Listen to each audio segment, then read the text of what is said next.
presidente Jair Bolsonaro, em texto divulgado pelas redes sociais, relatou que vetou parte de um perdão de supostas dívidas de igrejas que havia sido aprovado pelo Congresso Nacional. Segundo a Constituição, igrejas de qualquer credo têm imunidade tributária. Em seu texto, Bolsonaro disse: as absurdas multas às igrejas. Em 2019, por força do inciso 7 do artigo 85 da Constituição Federal, fui obrigado a sancionar 2 bilhões para o fundão partidário. Hoje, sancionei dispositivo que confirma a isenção da contribuição previdenciária dos pagamentos feitos para os religiosos das diversas religiões e autoriza a anulação de multas impostas. Contudo, por força do artigo 113 do ADCT, do artigo 116 da Lei de Diretrizes Orçamentárias e também da responsabilidade fiscal, sou obrigado a vetar dispositivo que isentava as igrejas da contribuição sobre o lucro líquido, tudo para que eu evite um quase certo processo de impeachment. Confesso, caso fosse deputado ou senador, por ocasião da análise do veto que deve ocorrer até outubro, votaria pela derrubada do mesmo. O artigo 53 da Constituição Federal diz que os deputados e senadores são invioláveis civil e penalmente por quaisquer de suas opiniões, palavras e votos. Não existe na Constituição essa inviolabilidade para o presidente da República no caso de sanções e vetos. No mais, via PEC a ser apresentada nesta semana, manifestaremos uma possível solução para estabelecer o alcance adequado para a imunidade das igrejas nas questões tributárias.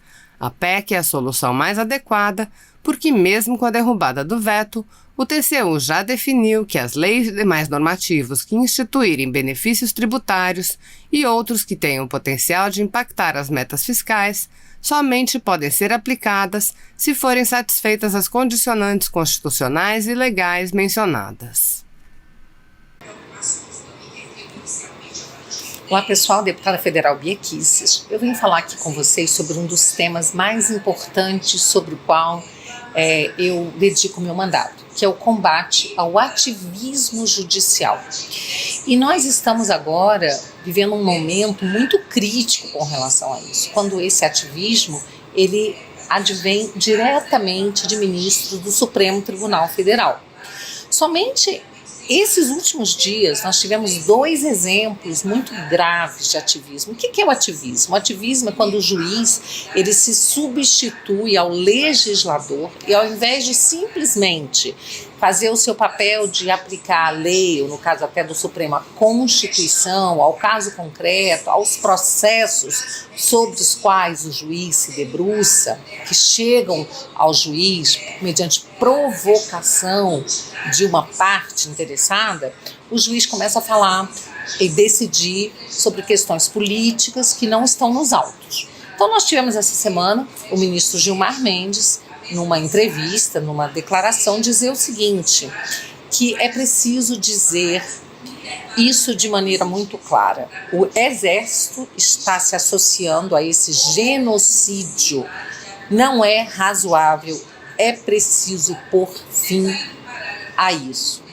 Então, a gente fica pensando assim, de que genocídio, em primeiro lugar, o ministro está falando, né? Porque nós vivemos nos últimos governos um genocídio, aí sim, verdadeiro, de jovens, né, de negros, de pessoas pobres, que têm sido assassinadas, e não só negros e pobres, mas toda a sociedade, que realmente nessas camadas mais pobres da sociedade aumenta a violência, né? Mas pessoas de todas as camadas sociais, de todos os níveis intelectuais, de todas as profissões, têm sido vítimas, sim, de assassinatos, 60 mil pessoas por ano, sem que o Estado tenha sido capaz de proteger essas pessoas. Aí a gente pode falar de genocídio, mas no governo atual, que genocídio é esse? Quem é que está cometendo genocídio junto com o Exército, segundo o ministro Gilmar Mendes? Então, esse é o tipo da declaração que nos deixa realmente muito preocupados, e o ministro da Defesa já respondeu, dizendo que as Forças Armadas, o Exército, têm se dedicado durante o coronavírus ao combate ao coronavírus, né? Então não há genocídio algum, o que há é agora uma modinha, né, de ficar falando do presidente da República com total desrespeito à autoridade máxima da República e chamando o presidente de genocida, o que é um crime, né? Porque genocídio é um crime contra a humanidade e aí, no caso, estão atribuindo um crime, então já existe aí no mínimo uma calúnia, além de uma atividade política do ministro que é muito preocupante. E aí, em seguida, a gente vê o ministro Barroso também falando, né? Falando da preocupação dele, tanto com a saúde, como com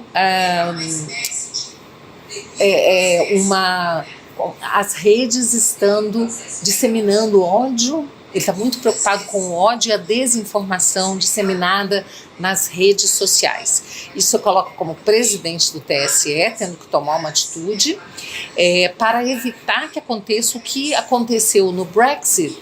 O que aconteceu no Brexit? No Brexit, o povo inglês decidiu 2 vezes pela retirada, pela saída da Inglaterra, da Grã-Bretanha, né, da União Europeia. Então isso foi a vontade do povo. Mas como o ministro Barroso, pelo visto, ele é a favor da União Europeia, ele é contra a saída da Grã-Bretanha, então ele diz que isso foi fruto de desinformação. Assim como, segundo o ministro, as eleições americanas, a eleição do Trump também foi fruto de desinformação, não fruto da vontade de um povo que era majoritariamente conservador, né? Que se vê representado pelo Trump, pelas suas ideias, ao contrário, né, das ideias pregadas pelo Partido Democrata, né? E também as eleições na Índia, segundo o ministro Barroso, também fruto de desinformação. Agora, o presidente da Polônia foi reeleito, um conservador. Pode ser que o ministro Barroso também ache que foi fruto de desinformação. Desinformação essa que precisa ser combatida. Como é que ele está combatendo isso, gente? Combatendo, chamando as plataformas, dizendo que elas têm que retirar, né? Elas têm que cuidar para que não haja fake news. E o ministro tem que retirar das plataformas aquelas informações que, segundo ele, desinforma. Aí o ministro, né, ele diz o seguinte, que ele conta, olha que bonito, gente, vocês têm certeza que vocês vão ficar emocionados. Contamos com a imprensa profissional que sabe separar fato de opinião, a gente tem visto isso, que se move por preceitos éticos, a gente também tem visto isso, e que possa fazer o filtro dessas bobagens que circulam nas redes ao lado dos checadores de fato. Aí eu trouxe, né, essa informação de que foi uma pesquisa feita pelo Instituto Global and Edelman Trust Barometer, tá? É um estudo feito por eles em 2018, disse o seguinte, que a imprensa, tá? A imprensa, ela é a instituição menos confiável globalmente. Então, esse resultado apontou que em 22 dos 28 países onde a pesquisa foi feita, ela se encontra no território da desconfiança.